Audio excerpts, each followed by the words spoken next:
Well, I guess first we should say it's episode 4. We're doing chapters 7 and 8, A Dark Escape and Tug of War. I completely forgot about the out-of-context summary points until like 2 minutes before jumping in, so they might not be very good, but here we go. We get a little grabby. We get roofied, kind of like we talked about in the first episode. And things get a little heated, and that might be understating it a little bit. It's actually pretty good. I like it. Well, thank you. Grabby, roofy, and heated. I didn't even think about it. 3 key points. I wonder what we're talking about. No. I wish I could say that was unintentional, but I think my brain knew what it was doing. Okay, so should we get into Chapter 7, A Dark Escape? Yes. Alright, so starting out Chapter 7, Majima and Makoto arrive at a warehouse, and Majima seems kind of irritated. He's being not very gentle with Makoto. Did you notice that? I did notice that. So we end on a note where he's super protective. I mean, he did almost kill her. But I do think that this is a dramatic change in his personality, because he went from stop crying, I'm not going to kill you, to like, I'm just going to leave you here. Not going to kill you yet, but you're the reason why I'm in so much trouble right now. This is the first time he actually gets to collect his thoughts without worrying about other Yakuza people potentially killing them. I think, it's just sinking in the gravity of what he's doing. I think it just kind of seems like he doesn't know how to treat her. He's protective, but he's also supposed to kill her. And so he's got like 2 conflicting things. Like he's got his orders and he's got his like instincts.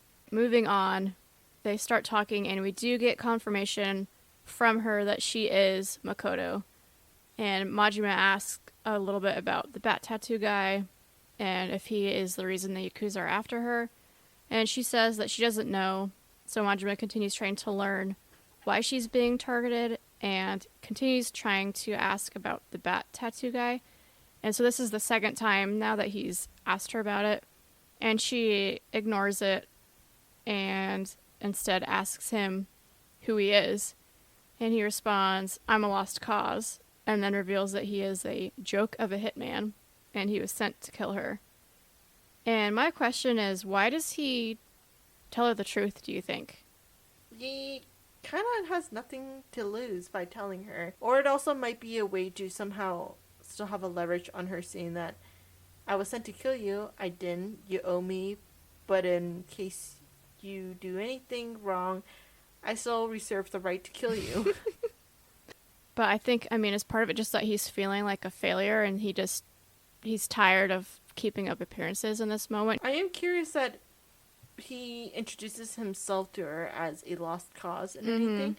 Do you think that if Makoto pushed it and asked him to, so what is your name, or what should I call you, do you think Majima would have told Makoto what my name is instead of saying my name is a lost cause? I don't know. Do you think he's just too embarrassed to attach his name to his actions here?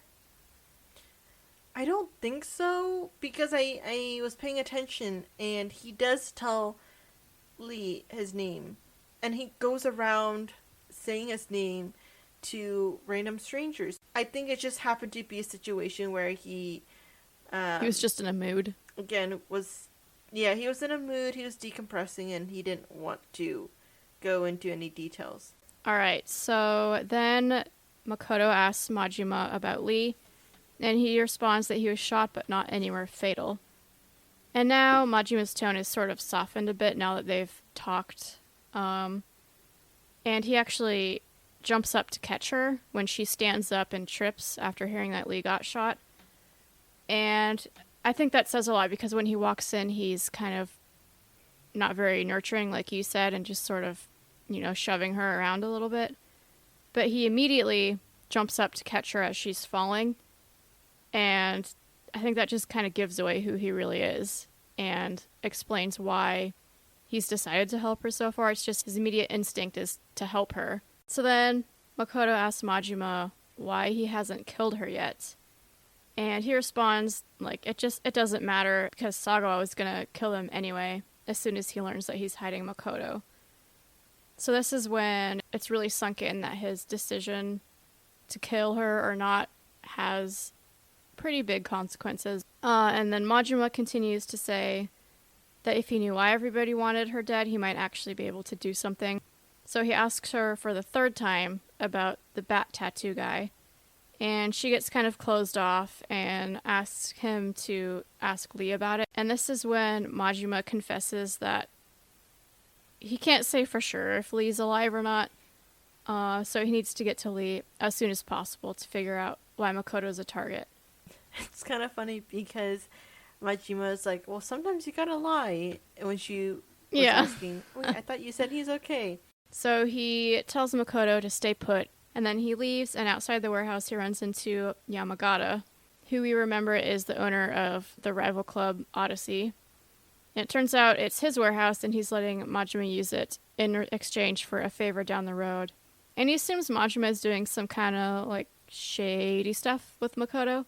And Majima just warns him not to tell anyone about her, and doesn't bother to correct him. You know, he'd rather look like a creep than put her in danger. Plus, it's not like it's going to do any damage to his reputation.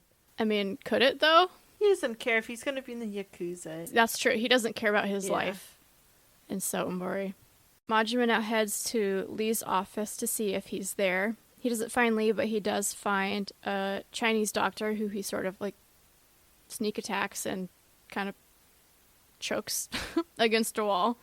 Seemed a little unnecessary to me, but it got the job done. He tells Majima that Lee is at his underground hospital. Majima arrives at the hospital/mahjong parlor where he finds Lee, and Lee asks him to play a game with him, and they talk. Anything before we get into their conversation? Not really, besides Lee's doing awfully well for a guy who just got shot. And then again, we're seeing that someone thinks they can read one of the main characters. Lee says he can tell he's new to the whole hitman thing, and he thinks he can read Majima and just knows the kind of person he is. But that kind of makes you wonder, what does he know about this kind of thing, you know, about being a hitman? Who is he really? Because now he's starting to sound kind of shady. As they're talking, the doctor shows up with a few guys, and things take a turn. Lee says, if I can't tell whose side you're on, it's safer to just kill you. So they all fight. Of course, Majima wins, and Lee starts to realize that he has underestimated Majima, and opens up to him a bit more. He tells him that the bat tattoo guy has nothing to do with the Yakuza going after Makoto, and he tells us the story of how he and Makoto met. So 2 years ago, she was tricked and captured, and then sold into, like, slavery? I don't know a better word for it. Sounds like it. He found her 6 months ago, and she has been in his care ever since. And they've been after the bat tattoo guy because Makoto wants to stop what happened to her from happening to anyone else. So, I have a question for you. After Majima learns about Makoto's past, is this the moment that he decides for sure not to kill her? Because during the conversation, during the Mahjong game, he says, I haven't decided not to kill her yet. So do you think learning her story and realizing that she's just a normal, innocent person is what makes him decide, you know, without a doubt to not kill her? I don't think it raises to the level of, like, the without a doubt. I think he confirms his decision of not killing her, but it's not the point where it's going to stop him and he's going to be 100% certain that he's not going to kill her. Majima tells Lee where Makoto is, but then Lee says that even if Majima lets her live, someone else is just going to come kill her, and that he has a plan for the three of them to all get out of this, and makes Majima decide to be in or out without even knowing what the plan is. And he warns Majima that the plan is not pretty and says, keeping what really matters safe means giving up something equal. And I think that this quote is going to have an impact on Majima's character. I don't think he wants to believe it at this point. I think he wants to believe that you can keep things safe without making too big of a sacrifice. It's really funny because Kiryu trying to exchange his Yakuza life for Kazama's innocence didn't work out well. Although it's debatable whether it's equal or not, but the idea is my life or his innocence doesn't work out. Mm-hmm. That's an overall theme that we keep seeing, is that there is no equals and stuff. It's always not enough. And I think that'll tie into a major theme that I've been picking up on, which is just like freedom. You know, freedom from the Yakuza, freedom from being framed, freedom from your city prison. So I think a lot of characters in this game are fighting for some form of freedom. Majima decides that he's on board with the plan, and Lee tells him to go look after Makoto while he starts getting the plan in motion, and Majima heads out. Alright, this is going to be a big scene for us, probably.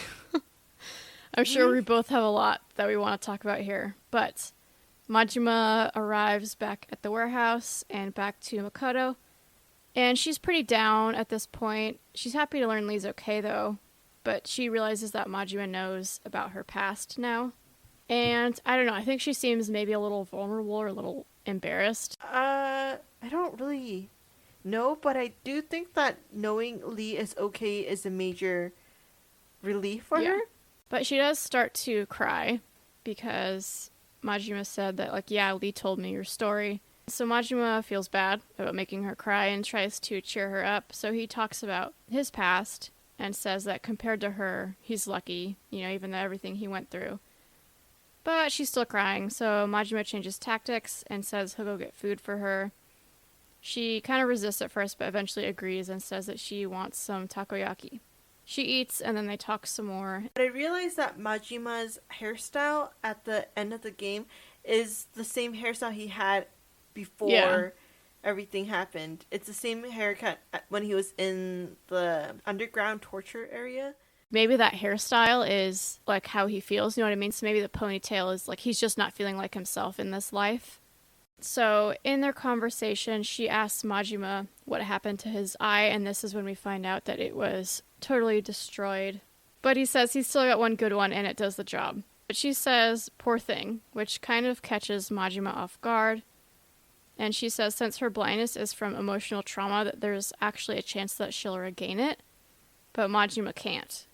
But then he sort of tries to lighten the mood, and he's like, my only complaint is that it ruined such a handsome face. And he made her laugh. So he brought her from crying to laughter, just talking about what they've talked about so far. That's a horrible sentence. In their conversation so far, we've learned that both of their lives have kind of been hell at one point or another. They've both been tortured. They've both lost eyesight. That's sort of a very unique and probably strong immediate connection for them. He notices that she's wearing a watch and comments that it's odd for a blind person to have one. And then she says that the music box makes her laugh or makes her smile, but it's broken now. And she explains that it just reminds her of when her life was normal. And then she says that she has no need for it now, so she takes it off and starts walking away. And every time I see this scene, I think she's going to keep walking straight into the wall. Or if she's facing a wall, which is like 3 feet away from a window, instead of looking at the window, she's looking at the wall. Yes. She doesn't want to hold on to it because she wants to get stronger. So she doesn't want to need things. But she does say that she'd love to hear it chime again. And this is when Majima picks up the watch and puts it in his pocket. And Majima says that if you can't throw it away, hang on to it long enough, and eventually it'll bring you good luck. And in a way, it seems like hang on to Makoto long enough that she'll bring him luck. Maybe keep her long enough, and now that you didn't kill her, maybe she'll bring you luck. And then she mentions her clinging on to things like this is why she can't face reality. But then if you go back to like the lighter and the pocket watch, you see people who have things that are important to them and that they keep close to them, but they're still at one point or another able to face reality. I think the key takeaway from this part of the conversation is just that Makoto wants to get stronger. Majima changes the subject and tells her that Lee is working on a plan and asks her to sit tight because he needs to go to work. On his way out, he asks Makoto if she's heard of Sagawa, and she says that she hasn't. I feel like, do we want to discuss this scene a little bit? Because one thing that I've noticed is just Majima is really truthful with her. Do you think he's just glad to be able to be honest with someone? I was just about to mention that. I think it's because he doesn't have anyone else to be truthful for. And again, we mentioned how before Kiryu has Nishiki, but Majima doesn't have anyone. And I think this is the first time that we see Majima has someone who he can talk to, be truthful for, and it's not like telling her anything's going to put her into more danger. She's already has everyone looking after her, so there's no harm in telling her. Yeah, I think it all started with that massage. He realized... Oh yeah, falling asleep. Yeah, he fell asleep, he could relax, and she caused that. She allowed that to happen, so I think he just... Even just subconsciously, I think that moment allows him to be more open and honest with her.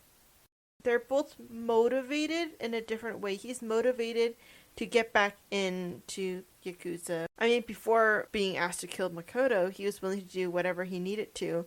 And she's motivated to be stronger, to overcome this and hopefully one day see. So I would say they're very similar like that. Well, that's actually, I think, I'm going to have to go back and check the notes, but I think both of them, it's been 2 years since Makoto was captured and Majima was put in Sagawa's care. I think it's been 2 years for both of them. Let me check that real quick. Yeah. Okay. So Sagawa mentioned that they met 2 years ago. Both of their, living hells started 2 years ago. I guess Majima had a year of torture before that, but they were both tortured. They've both lost their eyesight. It's uncanny how many similarities they have, and just horrible similarities. There's not anything that you want to have in common with anyone, but I think that just immediately makes them trust each other more. That makes sense. So Majima heads to the Grand for work, where a waiter informs him that a customer has asked to see him, and Majima follows the waiter to a table where the same doctor from earlier is seated. The doctor tells Majima that he came on behalf of Lee, who wants to meet at Majima's apartment. Lee will watch him walk there, and Majima is a little hesitant at first, but agrees.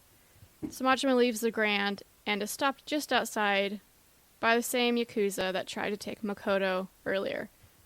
He wants to know where Makoto is. Sagawa interrupts, and the Yakuza run off.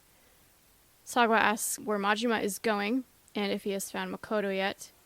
He mentions that his spies said Majima didn't go home last night. So he really is being watched constantly. Majima responds that he's looking for Makoto now. He's able to break away from the conversation and continues to his apartment, where Lee meets him and asks about everyone watching Majima, who he noticed while he was watching Majima. And this is when Majima explains that he's not allowed of the city. So they decide they need to meet at the warehouse where Makoto is to discuss Lee's secret plan. I think when Lee asked, he didn't ask, but he just kind of confirmed, it's the first time we're getting real acknowledgement that the city is his prison. Sure, we can assume it is, but no one's ever outright said that, oh, the city's your prison. And I think that builds on their relationship. So he gets to the warehouse and discovers that Lee has already stopped by, but then left to go grab some drinks. But he gave Makoto an envelope, and she said that he told her to give it to Majima, who opens it and sees pictures of a woman. At this point, Lee gets back with the drinks and gives one to Makoto. Turns out that he spiked it, and she falls asleep. And Majima's kind of surprised, shocked. And Lee says, this part isn't for her ears. But here's my question. She still might be able to hear, just because she fell asleep. Haven't you ever been dreaming, and then you start incorporating sounds you hear into your dream? And who knows what kind of sleep you get when you're drugged. She still might be able to hear what's going on. Why didn't they just talk at Majima's apartment? I don't know why he had to drug her. I think they're just being protective of her, knowing her personality, and Lee knows her well enough that whatever plan, she's not going to be okay with it. True. Which brings us to the plan. Majima asks about the photos, and Lee says that she's a marriage fraudster whose husbands always end up dead. And he says that the best part about her is her resemblance to Makoto, which makes her a great body double for them to kill and pretend she's Makoto. All they need to do is smash her face in and burn off her fingerprints with acid. Totally normal thing to do. It's coming from personal experience on how to do it. He's a little too quick to describe how to do it. You're not wrong. Mm-hmm. He's even got a uniform to dress this woman in so that the cops will come straight to Lee to identify her. I mean, it's a well thought out plan. It's just crazy, which is kind of what Majima says. He asks, "What the F are you?"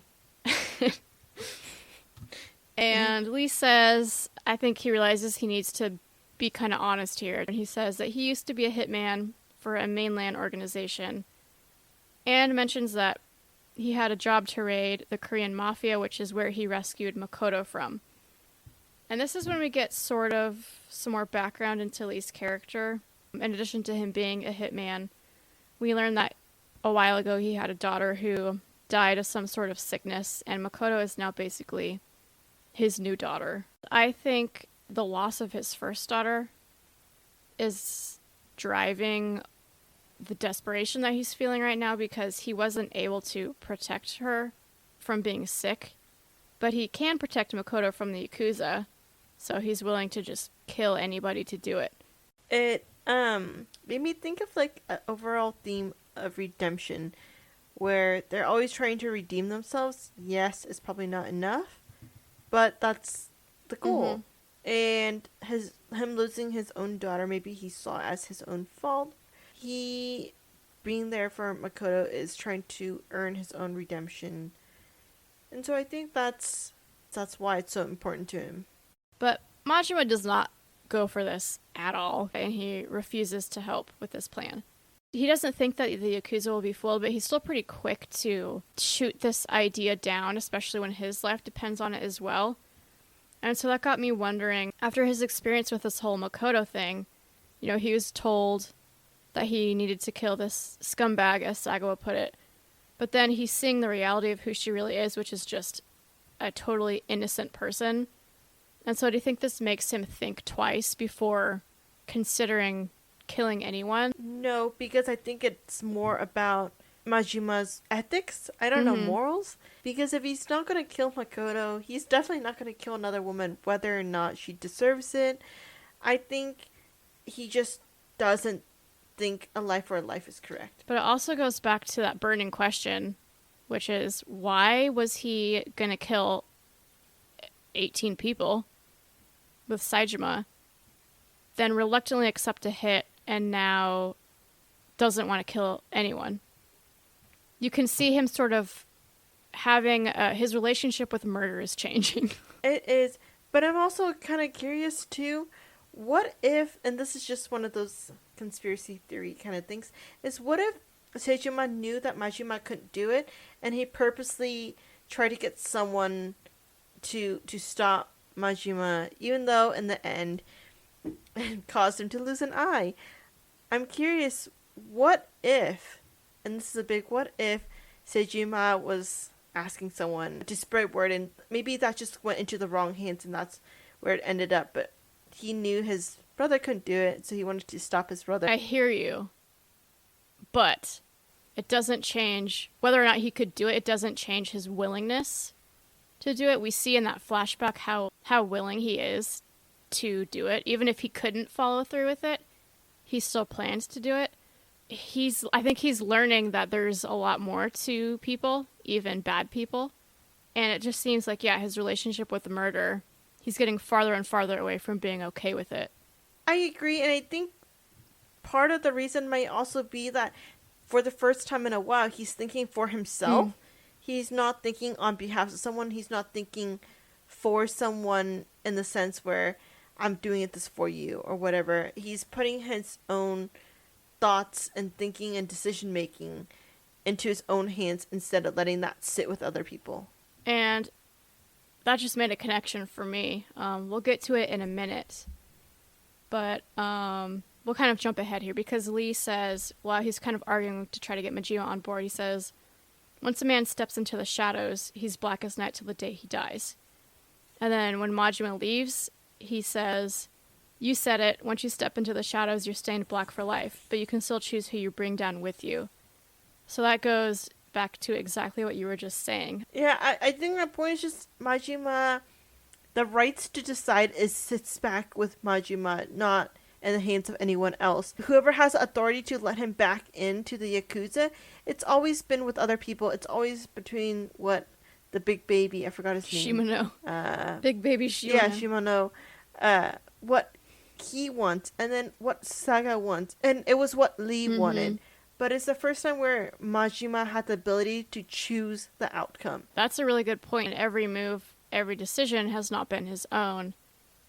And the decision to not kill Makoto and to lie to Sagawa, was that like his first taste of freedom, and now he's not turning back. But basically, they don't agree. Majima says no. Lee's desperate. He says this is the only way. So of course they fight. And of course Majima wins. Majima leaves with the bag that has the photos and the uniform in it. Majima heads to a park where he's sitting on a bench smoking and appears to be contemplating. And then he says, "The hell am I even doing?" And then tosses the bag in the trash and walks away.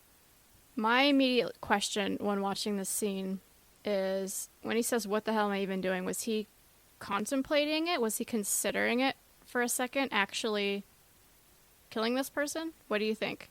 I mean, I think it's more just like, what am I doing with this? Like, if I decide not to, why am I still carrying it and everything? Yeah. It doesn't take him very long to decide. Somebody grabs the bag out of the trash can. We don't know who. All we see is like a reddish pink sleeve. And next thing you know, Majima is at his apartment. It's the next day. And he realizes that his 3-day deadline is officially over and knows he's basically dead as soon as Sagawa learns that he's keeping Makoto alive. And this reminds me of Kiryu back in, I think, the last episode. They both had deadlines. Both of them, their time's up, and now they're targets. So maybe as an overarching theme of there always being time limits. I think it also helps just to move the story forward. Yeah, definitely. It adds to the just... Oh, here we go again. I can't find the word. I have found another one that'll work. It adds to like the direness of the situation. Like this is an extreme situation. Yes, there it is. Thank you. I don't need to scream this time. But yes, thank you. They're just both in very urgent situations. But he decides playing it cool is the safest option. So he heads to the Grand to start working, where the floor manager tells him that Lee called and asked Majima to meet him at his office. So Majima arrives at Hogushi Kaikon, and Lee has the news on and is acting all excited, and we find out that the girl from the photos was found dead. And Lee assumes Majima did it, but he says that he didn't do it. He seems awfully happy about that. Oh, he's ecstatic. He could not be happier that this woman was just found dead. His dreams have come true. And then the phone rings. The person calling asks him if he liked his present, referring to the murder. And he seems to know a bit about Majima's situation, but he knows that he was ordered to perform a hit on Makoto. And then he asks him to meet him at the Grand where he is right now, because he wants to make a trade. And that's when we see him for the first time. It cuts to the Grand, and he's all in that shirt. He's really groping up a hostess. It's you don't expect it. It just cuts directly to it, and it's just a little like, oh, okay. So it has the whole camera zooming from bottom up. Yeah, and here's the first thing we know about this guy. He just killed an innocent woman. Now he's feeling someone up. You would think he's the roofier. Exactly, and this is why I refer to him as Nasty Name, which we'll find out later. It also just kind of flows well. First impressions of this guy are not great. It's terrible. Yeah, and that's when the chapter ends on the groping. The only thing that I think we mentioned and never finished was that Lee, kind of like Awano and Sagawa, think that they have a read on someone. And I think Lee is the first character to admit that he was wrong. He says that he might have underestimated Majima. So do you think that there's some importance to him being the only one who admits that? Is that just sort of a signal of maybe he's not trying to control Majima, maybe he really is an ally? I think it just shows that he's more humble. Well, should we jump into Chapter 8? Chapter 8. Chapter 8. I don't even remember how... Ooh, this is...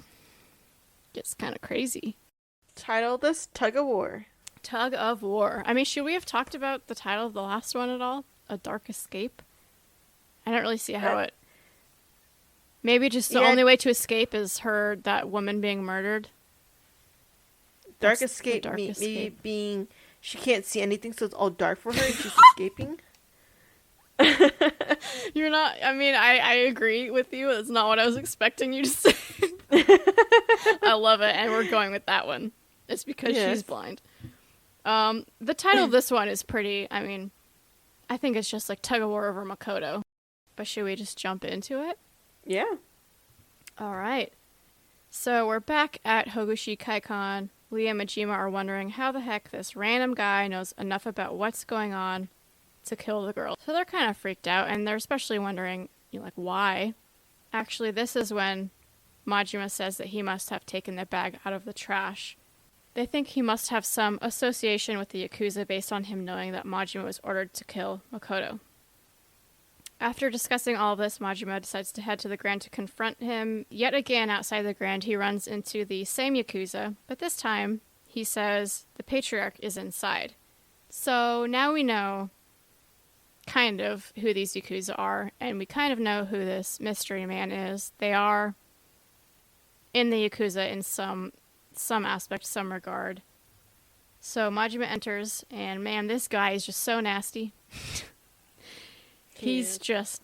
This conversation, I don't even feel like we can repeat it. He's gross. He's asking to get felt up. That's as innocent as I can make it. But what does she charge? She's like, oh, maybe for 10 grand a second?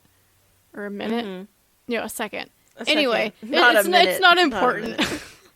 It's not important, but for some reason we needed to talk about it. This guy's just kind of gross. He needs to get a hold of himself. Majima walks up, and he's pretty irritated at the hostess and at the Grand being closed to customers, even though we learned that he rented the entire place out.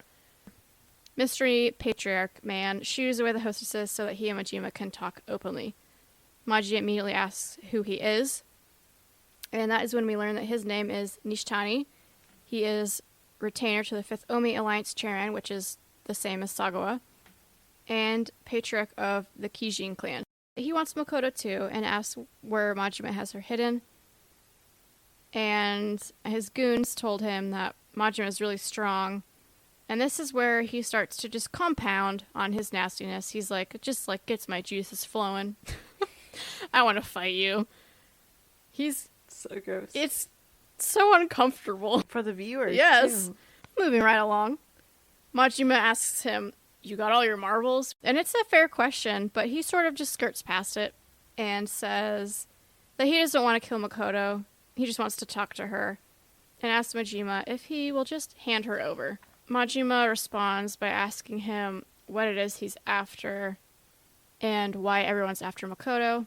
And Nishitani responds that he can't help him, but he says, I got a client I'm working for. But he continues on to say, why don't you beat it out of me? And then he punches Majima in the face.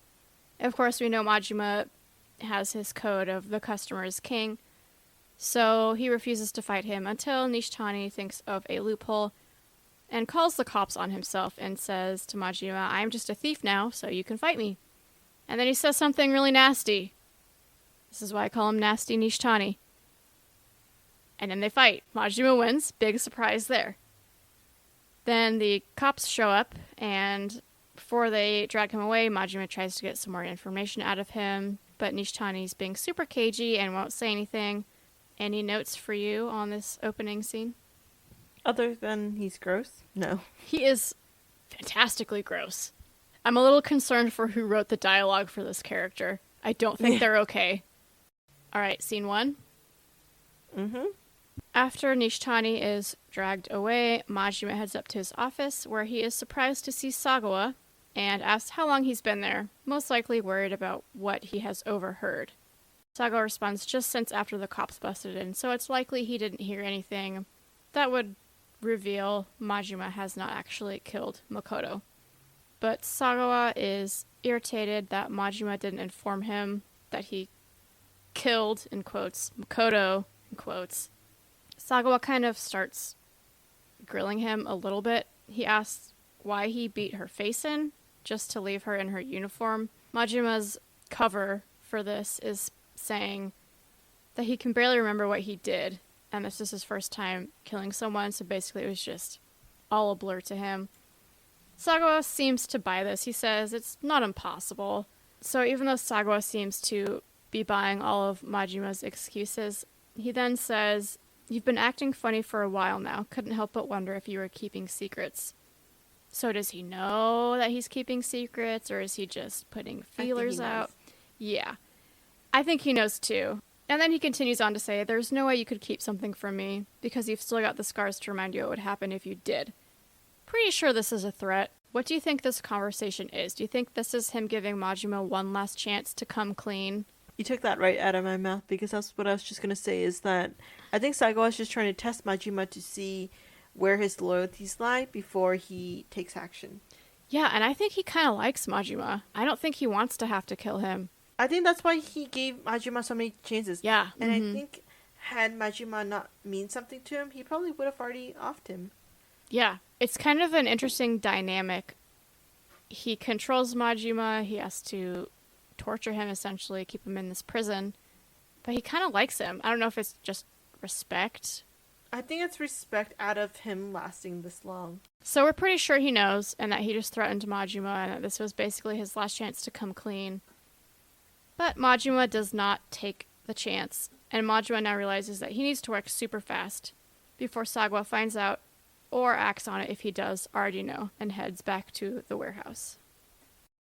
When he gets outside of the Grand, guess what? He's stopped by somebody again. This time it's not the Yakuza though, it's the Chinese doctor, who says that he can't find Lee after he was supposed to come by the hospital, and that he needs painkillers or else he'll barely be able to move. So he takes the pills and arrives back at the warehouse to give them to Lee, who responds, "Thanks, not that I really need them." And then Lee asks how the meeting went, and Makoto interjects at this point to ask who the phone guy is and if something happened. So Lee says it's nothing that she needs to worry about, but Makoto really just wants to know what's going on. And then she says, "This is all happening because people are after me, right? And you two are working to fix it." She really wants to help. She says, "Let me help too. Staying shut in here while you two put yourselves in danger for me is just..." And then she says, "I can't." So I think she's feeling guilty. And we know from, the watch scene that she's tired of feeling weak and she wants to get stronger. The thing is, Lee stays silent. He doesn't answer her, but Majima does. He fills her in and Lee at the same time. He tells her who the phone guy is, which is Nasty Nishtani. He says that he wants Makoto, but not dead. But he still doesn't know why, and then that the cops came to arrest him. And before we move on, I just want to talk about the difference between Lee not telling Makoto what's going on versus Majima filling her in on the situation. I mean, it'd be hard for a father figure to not just see their kid as a kid. But I think Majima sees her more, as a stronger person than maybe Lee is in this instance. I think especially after the watch conversation. I agree that Majima witnessed how much stronger she wants to get. But it's also that Majima has been pretty transparent up till this point, so don't feel like he has another reason to hide this from her. Mm-hmm. Lee is just losing a daughter. He treats her as a daughter, and I guess a parent wouldn't want the kid to be stressed. I guess guilty, because he knows that if he says anything, she's just going to feel guilty. And I think it's also that Majima sees her more as an equal. Mm-hmm. Not necessarily an equal, but as an adult, and Lee sees her as someone who's still weak, who's still a child. Yeah, that just made me think because he and Makoto had that conversation. Like they've both been tortured. They both lost their eyesight. So I think he knows to some extent what she went through and knows if she could handle that, then this is like nothing. At this point, what are you protecting her from? She's already trying to be killed. Majima continues to say that Sagawa is their biggest problem at the moment and that he thinks Sagawa is wise to the fact that Makoto is still alive. So he suggests that Lee and Makoto get out of Sotenbori and he'll figure something out to deal with Sagawa. At this point, Makoto asks if Majima is going to come with, and this is when he tells her that the city is his prison, and basically that him trying to leave with them would make it nearly impossible to escape. At this point, they're interrupted when the door opens and the doctor walks in the room. Turns out that he followed Majima, and Sagawa's spies are right behind him. He apologizes to Lee and says, "You once told me that Chinese living in Japan need to help one another, but that money is the only thing that can keep you safe." So it's pretty clear that he took money from Sagawa's spies to reveal the location where they're hiding Makoto. The cart homeless man who we saw in Chapter 3 attacks the doctor with a crowbar and makes a nasty sound effect. Makes my teeth hurt. Yeah, it's pretty gross. Yeah, I hate it. Another fight breaks out. Majima defeats them while Lee protects Makoto in the background. Lee feels, I think, responsible for what he told the doctor. He says, "Oh, money over countrymen." I guess I did essentially say that. So I think this guilt leads him to make the decision to help the doctor, despite Majima saying that they need to go because Sagawa is sure to send more guys. So Lee tells Majima to head to Hobushi Kaikon with Makoto. He has a van there that will help them get out of Sotenbori. And in the meantime, he's going to run the dock to his underground hospital. I mean, part of me, I feel like Majima does have a point here where the guy just betrays him. Yeah. I agree with Majima in this case. I'm usually more of an empathetic person, but like if you do something like that, you chose. You made your choice. Yeah, and you suffer the consequences. Exactly. So they head out. Majima and Makoto are met by some more thugs outside the warehouse. Majima tells them to give Sagawa a message. Tell Sagawa... I didn't write the rest of the quote, so I don't know what it is. You can kiss my... Essentially, yes. But the important part is basically you can tell Sagawa, like, the jig is up. He's done. He's not Sagawa's pet anymore. And this is, I think, a major moment for Majima's character. He's ready to take on Sagawa. They continue sneaking through the streets to avoid detection, but she says, "I won't just sit around and be protected." And Majima responds, "If that's how you feel, better do what you can. So right now you can run. Past that, you're going to have to come up with something yourself." And this is more insight into Majima just being blunt and honest, which honestly I think is what Makoto needs. I think Lee's probably been just like... coddling, hand-holding her. He's saying it's not your fault, but he understands that she feels guilty. And do you think that has anything to do with his guilt for Saejima being in prison? No.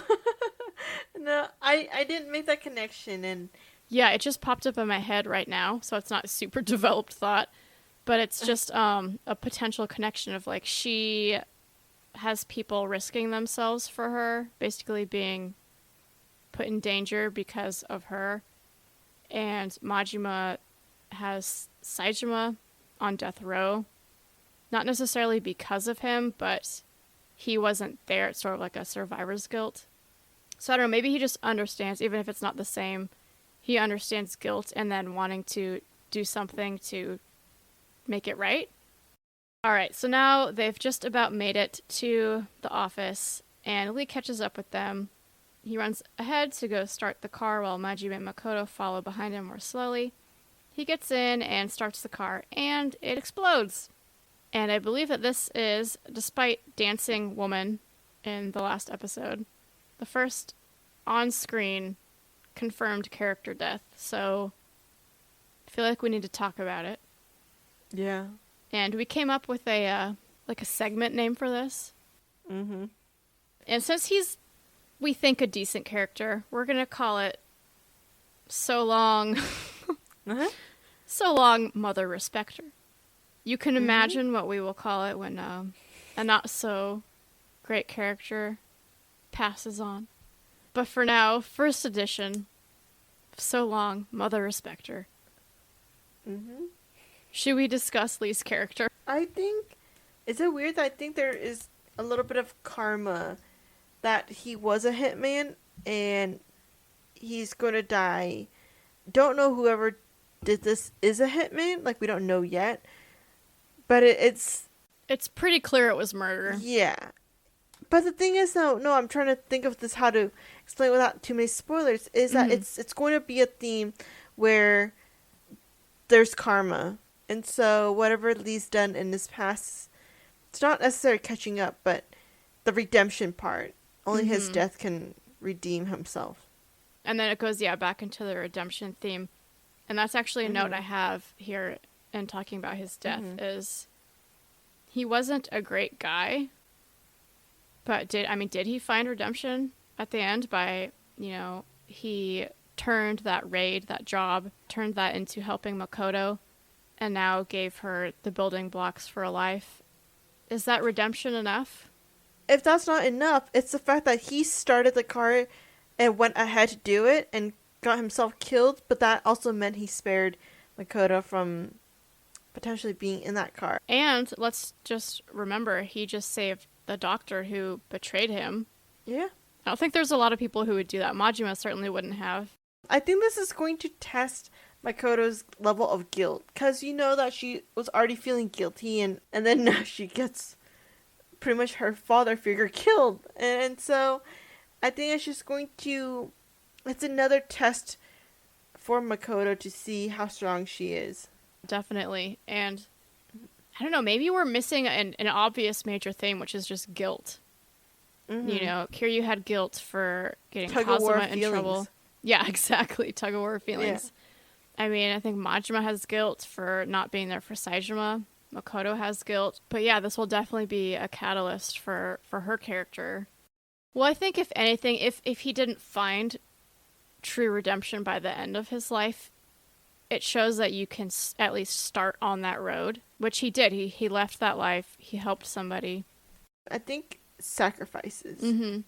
Even though he didn't know it and he didn't know his future, I think ultimately him dying leads to Makoto staying alive, which will then have a domino effect with everything else. Oh yeah. Huge dominoes.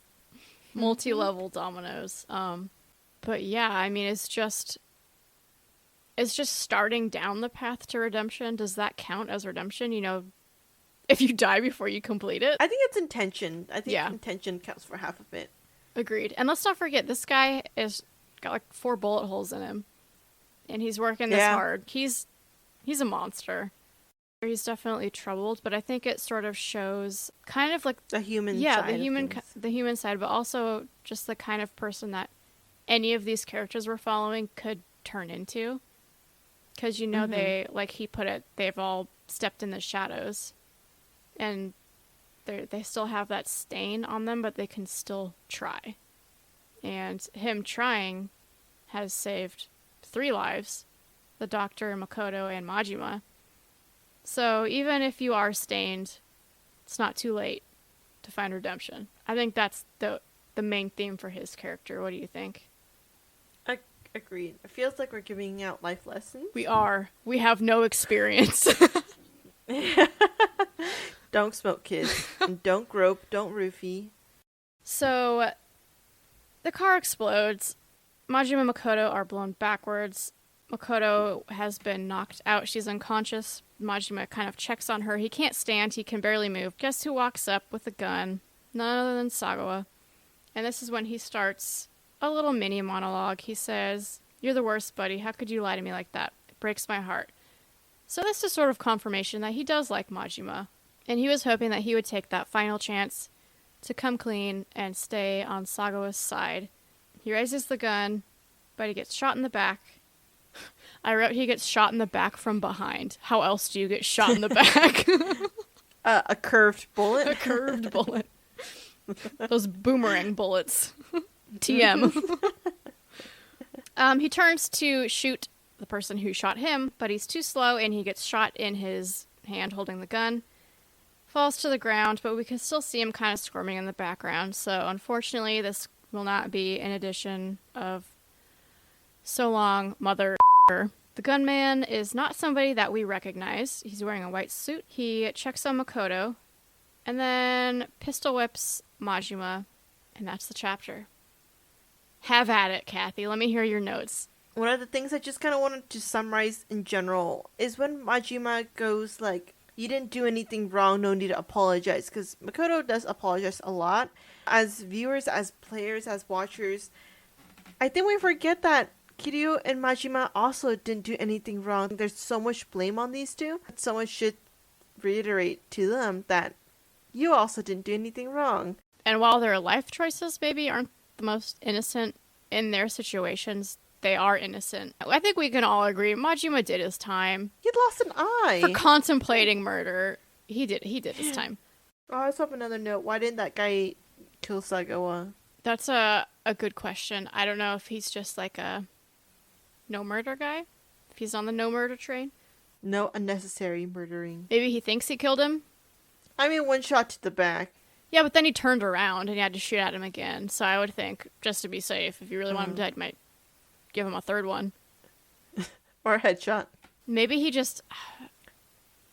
Because we know, like, it's pretty clear he takes Makoto and dips. Mm-hmm. So maybe he was just trying to act fast before... I mean, there was just an explosion. People are going to come running. I'm sure Sagawa's got more guys on the way.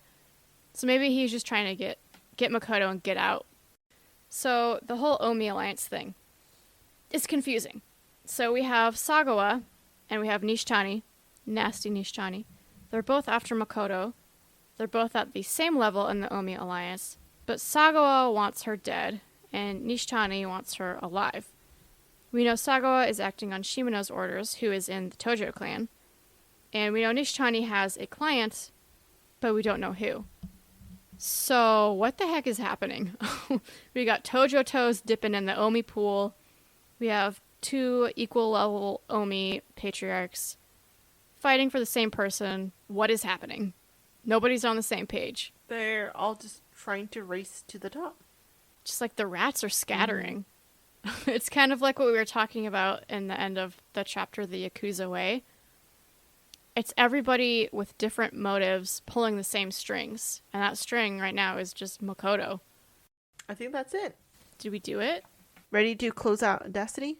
Yeah, I guess we should say episode 5. I will post the gameplay for chapters 9 and 10, and then we'll be discussing it next week. On 1, okay? 3, 2, 1.